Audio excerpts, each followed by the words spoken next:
In the golden hour of a Tuesday evening, when the sun cast long shadows through the oil-stained windows of Murphy's Auto Repair, Thomas wiped his calloused hands on a worn rag and prepared to close shop for the day, his weathered face bearing the quiet satisfaction of honest work completed, when the soft squeak of bicycle wheels and the gentle whimper of a child drew his attention to the open bay door where a small girl, perhaps 7 years old with pigtails askew and tears threatening to spill from her dark eyes, stood clutching the handlebars of a bright red bicycle whose chain hung loose and defeated like a broken promise.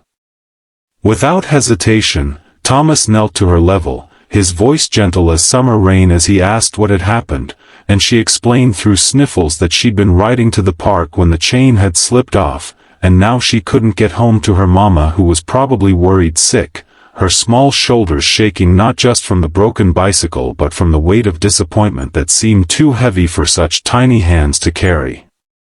Thomas smiled, the kind of smile that had comforted countless neighborhood children over the years, and he guided her into the garage where fluorescent lights hummed overhead like mechanical lullabies, showing her how to turn the bicycle upside down, his patient hands demonstrating each step while explaining in words she could understand how the chain worked like a friendship between the gears, how sometimes friendships needed a little help to get back on track, his weathered fingers working with the precision of decades while she watched with wide-eyed fascination, asking questions that he answered with the same care he'd once used to teach his own daughter before cancer had taken his wife and his little girl had grown up and moved to the city, leaving him with only the memory of small hands learning alongside his own. Unknown to Thomas, from across the street in a gleaming black Mercedes, Victoria Cambridge sat with the engine idling and her phone forgotten on the passenger seat, having followed her daughter Emma at a careful distance after the girl had slipped away from their mansion on Elm Street for another one of her unauthorized bicycle adventures. And what had begun as maternal concern had transformed into something else entirely as she watched this stranger with grease under his fingernails treat her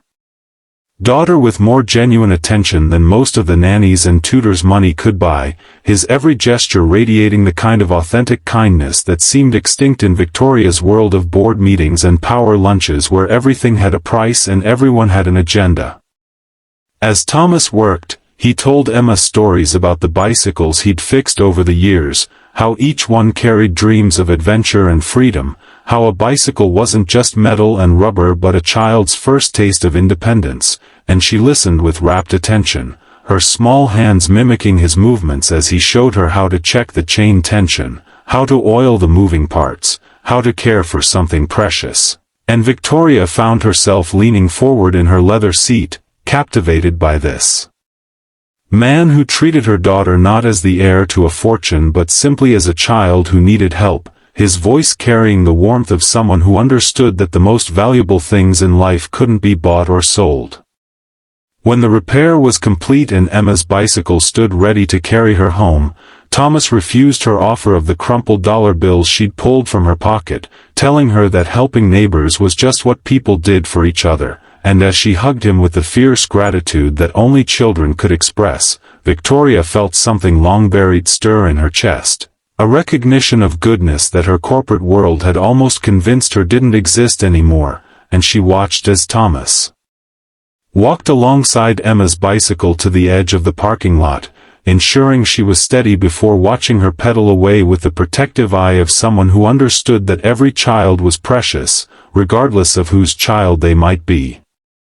The next evening, Victoria found herself returning to Murphy's Auto Repair, her usual armor of designer suits replaced by simple jeans and a sweater, her hands trembling slightly as she approached the man who had unknowingly reminded her what real strength looked like, and when Thomas looked up from beneath the hood of an old Ford truck, his surprised smile was gentle and welcoming, asking if her daughter's bicycle was working well, and as Victoria explained who she was and tried to express her gratitude, she found herself stumbling over words that seemed inadequate to convey the shift his kindness had created in her carefully constructed world.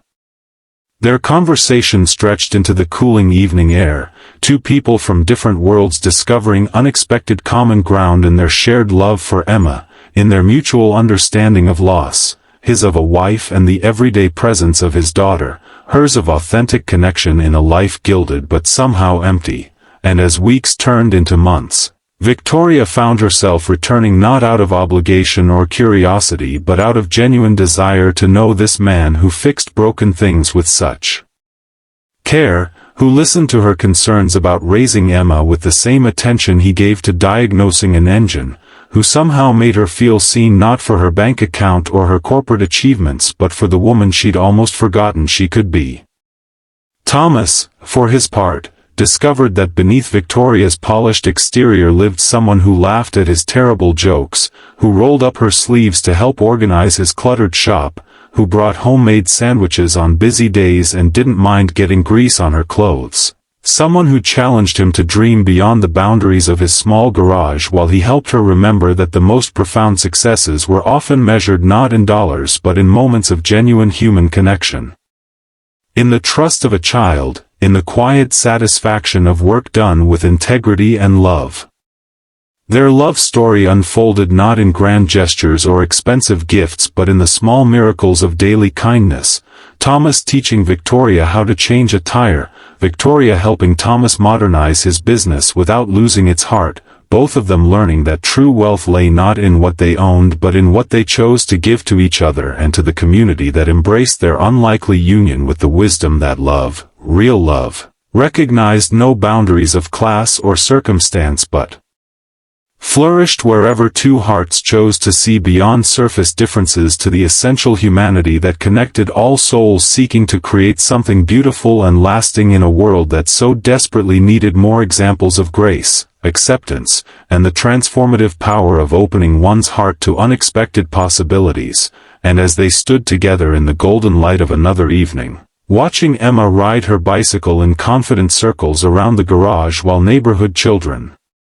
gathered to learn from Thomas's patient hands and Victoria's surprising mechanical aptitude, they understood that sometimes the most profound journeys began with the simple act of stopping to help when someone was broken, that kindness was indeed the strongest force in the universe, capable of bridging any divide and creating families from strangers, love from unlikely circumstances, and hope from the beautiful recognition that everyone, regardless of their station in life, possessed the capacity to change the world one gentle act of service at a time.